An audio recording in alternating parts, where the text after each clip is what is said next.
The most remarkable thing about the UN projections at the moment is they say that we're heading towards population stability. In about 100 years' time from now, our population is going to stop rising.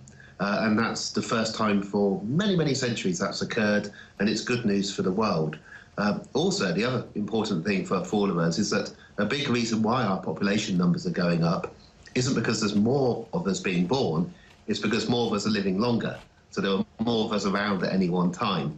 And that's also very good news for me and you, because hopefully we may be two of those people. But will there be enough younger people to look after us in our old age?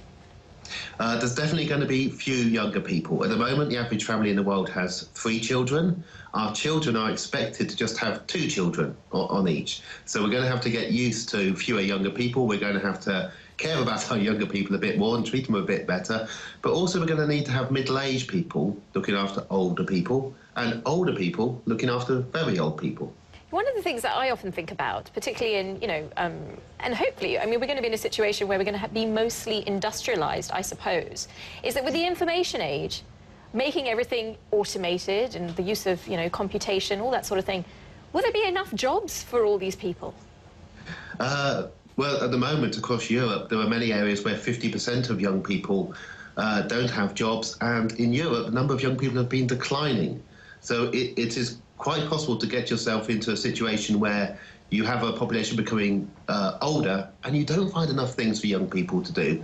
But it depends on us. It depends on what kind of society we want in the future, what kind of things we want to actually be able to receive. And the internet is one of the things that I think can make us hopeful about what may be possible, because the internet can slow us down over having to physically move between places, so we need to use less fuel, and it creates all these opportunities for people to do news services, particularly young people who tend to be better at creating things on the internet than people of my age or older.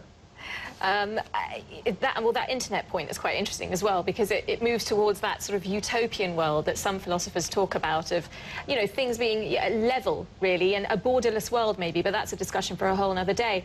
Yeah. I was quite interested, as you answered my first question about what you made of this, what this report really meant. I got the impression that you were going to put a but in there somewhere.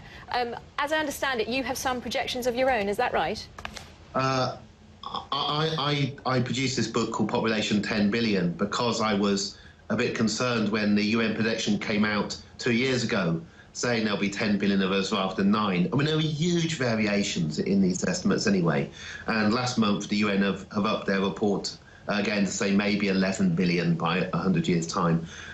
What I have done is look at the figures and think we may be going through a small mini baby boom worldwide right now. And because of that, we tend to project higher numbers of people in the future. If this is right, if we are going through a small baby boom now as a result of a baby boom earlier and one before then we should see fertility come down even faster in the very near future. And maybe we won't even make it to 11 billion, maybe not 10, maybe we'll settle about 9 billion in 100 years' time. It's very, very uncertain. It depends on how healthy we are and how many children we have.